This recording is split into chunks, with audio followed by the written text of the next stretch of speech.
నమస్తే, welcome to 6 TV. Details చూద్దాం. కోనసీమ ప్రజల ఆకాంక్షలను నెరవేర్చడంలో ముందు ఉంటారని అమలాపురం పార్లమెంట్ అభ్యర్థి గంటి హరీష్ విశ్వాసం వ్యక్తం చేశారు. కోనసీమ ప్రజలు తన తండ్రి బాలయోగిపై చూపిన ప్రేమను ఇప్పుడు తనపై చూపిస్తున్నారని, ఇదే తన విజయానికి దిక్సూచి అని ఆనందం వ్యక్తం చేశారు. కోనసీమను వైసీపీ ప్రభుత్వం పూర్తిగా నిర్లక్ష్యం చేసిందని, వ్యవస్థలన్నీ సక్రమంగా గాడిలో పెట్టడమే తన బాధ్యత అంటున్న హరీష్తో మా ప్రతినిధి Durani face to face. Doctor B R Ambedkar Konaseema జిల్లాలపై సినిమాల ప్రభావం ఎక్కువగానే ఉంటుంది. అందుకే తరచుగా ఫీల్డ్లో వినిపిస్తున్నమాట ఒక్క అడుగు. ఈ డైలాగు సినిమా డైలాగ్ అయినప్పటికీ అమలాపురం నుంచి లోక్సభలో అడుగుపడడానికి గంటి హరీష్ మాథుర్కి ఒక్క అడుగు దూరంలో ఉన్నారన్న డైలాగు గ్రౌండ్ లెవెల్ వినిపిస్తుండడం మాత్రం సర్వత్రా మనకు కనిపిస్తూనే ఉంది. ఈ విషయంపై సార్తో మాట్లాడడానికి మనం ప్రయత్నం చేద్దాం. Good morning sir. సార్, ఇప్పుడు 2024లో పార్లమెంట్లో అడుగుపెట్టేందుకు మీరు ఏ విధంగా ప్రణాళికలు రచించారు? ఎందుకంటే మన అన్న క్యాంటీన్ మొదలు ఈ 5 ఏళ్ల పాటు మీరు పడిన శ్రమ ఏ విధంగా ఉంది? మీరు రాజకీయంగా మీ గెలుపు కోసం ఏ విధంగా ప్రణాళికలు రచించారు చెప్పండి సార్.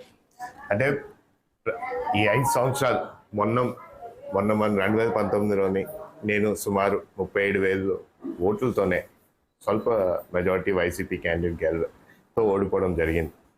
కానీ ఆనాటి నుంచి కూడా ఈ ప్రాంత వాసులందరూ కూడా నాన్నగారి మీద ఉన్న అభిమానం, లేకపోతే వాళ్ళు చూపించిన ప్రేమ, ఇవన్నీ కూడా నేను అప్పటి నుంచి ఎప్పుడు కట్టుబడి ఉన్నా. ఏ విధంగా మా నాన్నగారు ఇక్కడ ఈ ప్రాంత వాసులతో కలిసి నడిచారో అదే విధంగా నేను కూడా వాళ్ళతో కలిసి నడుస్తానని చెప్పి ఈ 5 సంవత్సరాలు కూడా వాళ్ళు పడుతున్న ఇబ్బందుల మీద పోరాడడం, వాళ్ళకి రావాల్సిన నిధులు ఇప్పుడు దాకా ఇవ్వలేని దాని గురించి కూడా మాట్లాడడం, అయితే ఈ 5 సంవత్సరాలు ఇక్కడ జరగాల్సిన అభివృద్ధి ఈ 5 సంవత్సరాలు పట్టించుకోలేనిది ఈ వైసీపీ ప్రభుత్వం. వీటి గురించి కూడా మేము పోరాడుతూనే ఉన్నాం.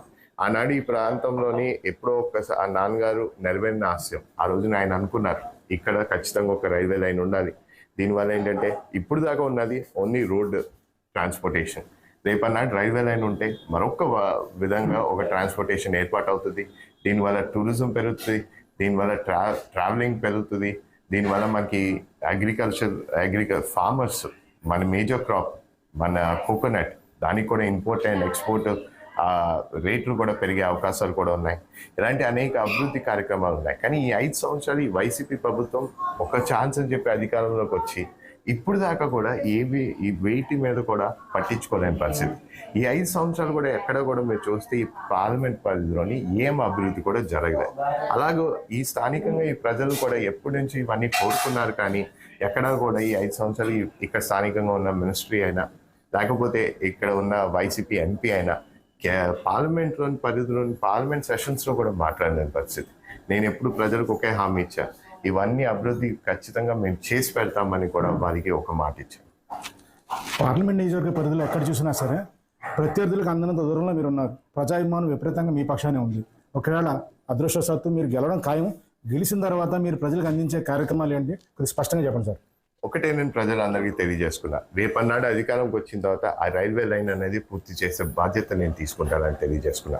అలాగే చాలా చోట్ల మన ప్రాంతంలోని కూడా చాలా వరకు కూడా ఇప్పుడు దాకా రివర్ట్మెంట్ ఏదైనా జరిగిందంటే మాత్రం అది కూడా తెలుగుదేశం ప్రభుత్వం హయాంలోనే, ఎన్డీఏ ప్రభుత్వం హయాంలోనే. కానీ ఈ 5 సంవత్సరాలు కూడా రివర్ట్మెంట్ గురించి కూడా పట్టించుకోలేని పరిస్థితి.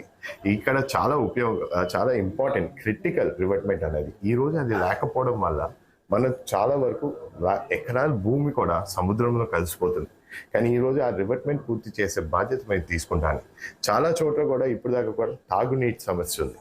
ఈ రోజు కూడా మేము ఒకటే మాట తెలియజేసుకున్నాం, జల్ జీవన్ మిషన్ ఇలా కేంద్రంలో ఉన్నప్పుడు కూడా అది ఉపయోగించుకొని లంక గ్రామాల్లోని కూడా ఇది మనం ఇప్పించే బాధ్యత మనం పూర్తి చేయొచ్చు. కానీ ఈ రోజు వరకు కూడా దాన్ని పట్టించుకోలేదు ఈ 5 సంవత్సరాలు.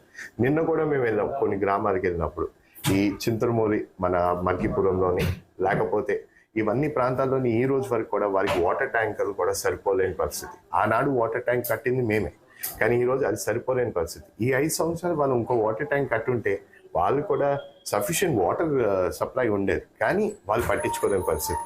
మేము కూడా ఒకటే చెప్పాం, స్థానికంగా గెలిచిన సర్పంచ్లు కూడా వారికి ఇవ్వాల్సిన 15 ఫైనాన్స్ అయినా సరే ఈ పెండింగ్ అన్నీ కూడా ఇచ్చే బాధ్యత మేము తీసుకుంటాం. రేపన్నా గ్రామ అభివృద్ధి గురించి కూడా మేము పూర్తిగా మేము బాధ్యత తీసుకుంటామని కూడా ప్రజలు తెలియజేసుకున్నాం. ఇదే కాకుండా మన మేజర్ క్రాప్ మన కోకోనట్, కోకోనట్తో పాటు రైతులు ఈ 5 సంవత్సరాలు ఏ విధంగా నష్టపోయారనేది ప్రజలందరికీ కూడా తెలుసు. ఎక్కడ లేని ఈరోజు ముమ్మిడివరంలోని ఈ 5 సంవత్సరాలు క్రాప్ హాలిడే కూడా ప్రకటించడం కూడా జరిగింది. ఏ విధంగా రైతులు నష్టపోయారనేది ప్రజలందరూ కూడా గుర్తించారు. ఈరోజు రైతులని ఇంత ఇబ్బంది పెడితే రేపన్నాడు మన పరిస్థితి అంటే ఎవరైనా సరే అందరూ కూడా రైతుల మీద ఆధారపడి ఉంటారు. అలాంటిది రైతులనే మనం ఇంతలా ఇబ్బంది పెట్టారు ఈ 5 సంవత్సరాలు ఈ వైసీపీ ప్రభుత్వం. ఖచ్చితంగా రేపన్నాడు వాళ్ళని ఆదుకుంటామని కూడా వాళ్ళు తెలియజేశాం. రేపన్నాడు ఈ మేజర్ క్రాప్ మన కోకోనట్ని దానికి కావాల్సింది యంత్రాంగాలు మనం ఏర్పాటు చేసుకుని ఆ రేటు కూడా ఇక్కడ మంచి రేటు పెరిగే వాటి విధంగా మేము కృషి చేస్తామని కూడా వాళ్ళు తెలియజేసుకున్నాం. సార్ మీ నాన్నగారు బాలయోగ్ గారు పార్లమెంటు సభ్యునిగా అలాగే స్పీకర్గా కూడా చేశారు. లోక్సభ స్పీకర్ ఆయన ముందుగా స్పీకర్గా అయిన తర్వాత ప్రజల మనసులో ఎనలేని ఒక స్థానం సంపాదించారు. దానికి విరుద్ధంగా మీరు ముందు ప్రజల మధ్యలో స్థానం పొందారు, ఆ తర్వాత పార్లమెంట్లో అడుగుపెట్టబోతున్నారు. దీనిపై మీ స్పందన ఏ విధంగా చెప్పగలుగుతారు? అంటే మా నాన్నగారు ఇప్పుడు ఈ రోజు కూడా నన్ను ఎక్కడికి వెళ్ళినా కూడా బాలయోగ్ గారు అబ్బాయి అని చెప్పి గుర్తిస్తారు. ఆనాడు మీరు చూసారు 2019లోని వైసీపీ ఆ రోజుని గెలవడంలోని 151 సీట్లు వచ్చాయి. కానీ ఇక్కడ నేను కేవలం 37,000తో ఓడిపోవడం కూడా జరిగింది. కానీ అంటే నాన్నగారి మీద ఎంత అభిమానం ఉందో, ఆనాడు ఆయన చేసిన అభివృద్ధి అయినా ఆనాడు నిజంగా అమలాపురం పరిధిలో ఆయన ఉన్నప్పుడు ఏ విధంగా అమలాపురంని జిల్లాని పరిగెట్టించారో అనేది ప్రజలందరూ కూడా గుర్తించారు. ఆయన కొడుకుగా నేను ముందుకు వచ్చినప్పుడు నా మీద కూడా అదే అభిమానం చూపించి నా పైన కూడా అదే నమ్మకం కూడా చూపించారు. ఈ 5 సంవత్సరాలు వాళ్ళు అడిగింది ఏంటంటే మీ నాన్నగారు ఆనాడు అన్నీ ఆలోచించారు, కానీ అవన్నీ ముందుకెళ్లకుండా అలాగే ఆగిపోయాయి. ఇవన్నీ పూర్తి చేసే బాధ్యత మీరు తీసుకుంటారని చెప్పి అలా నమ్మకం నా పైన పెట్టారు. నేను వాళ్ళకి కూడా ఒకే మాట ఇచ్చాను, ఖచ్చితంగా నెరవేరిన ఆశయాలు అన్నింటినీ కూడా పూర్తి చేస్తానని చెప్పి ప్రజలతో కూడా తెలియజేసుకున్నాను. సార్ మెగాస్టార్ చిరంజీవి అయితే పవన్ కళ్యాణ్ ఉద్దేశించి మాట అన్నారు. రాజకీయాల్లో రాయడం ఆయనకి ఇష్టమని, యాక్టింగ్ మాత్రం ఆయనకి అనుకోకుండా చేశారు, ఇష్టం లేకుండా చేశారు.